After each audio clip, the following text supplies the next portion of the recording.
for a lot of firsts. Modern electricity for one, and billiard balls as we know them today.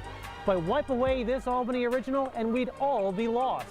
Perforated toilet paper was created right here in the capital city. Did you know that, Lou? Toilet paper was invented in the late 1850s, but Albany is responsible for the modern kind that we know today in roll form.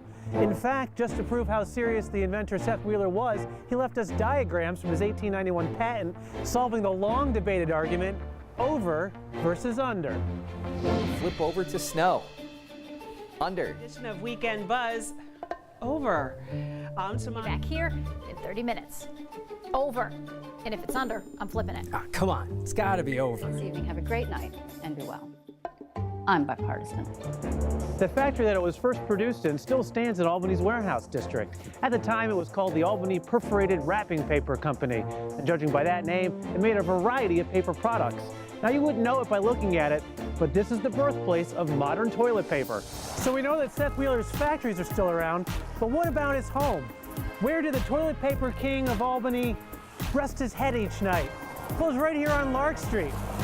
And I don't even want to think about the amount of product experimentation that happened in there. The next time you find yourself sitting around, make sure to remember Seth Wheeler and his amazing creation. But always remember that Albany played a key role in one of the world's most unheralded inventions.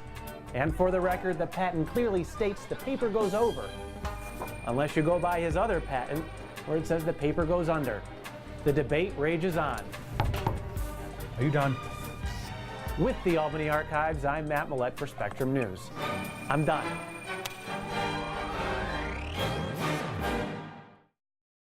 Fire!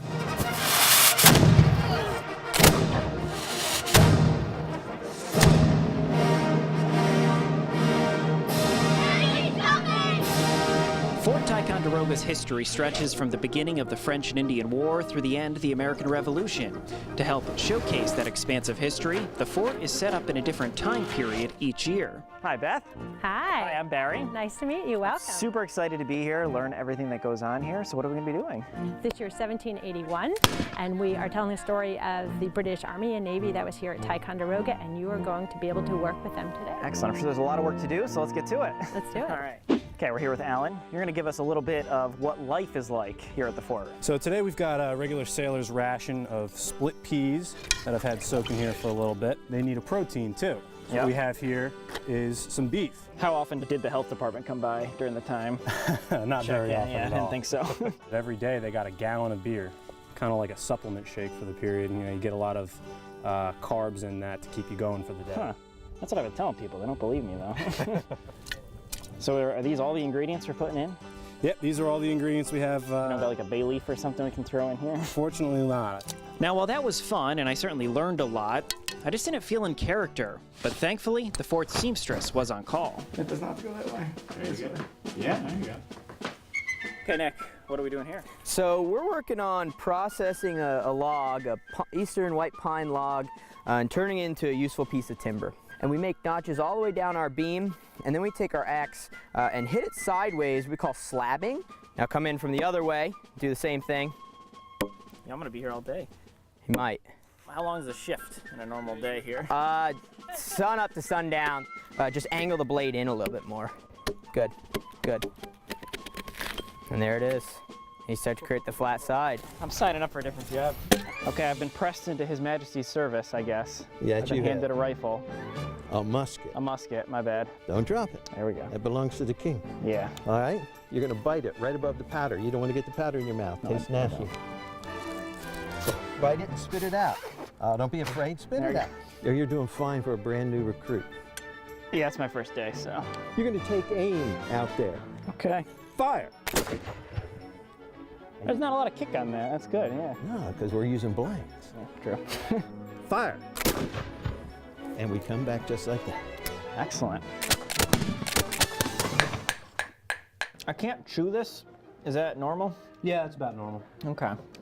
Sometimes you just kind of suck on a little bit and grind it with your teeth. Yeah, I have rim. I'll let that soak for a minute. 1, 2.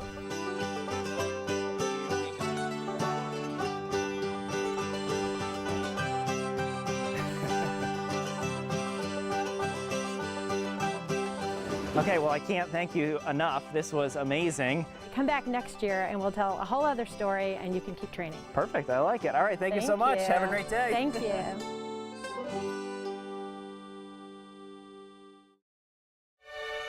Henry Hudson's Half Moon arrived in Albany in the summer of 1609, and the area was forever changed. About 13,000 years before Hudson's famous voyage, an animal, one of the last of its kind, died along an unknown river that would eventually bear the name of the famous navigator. Mastodons like to live in a particular type of habitat in New York State.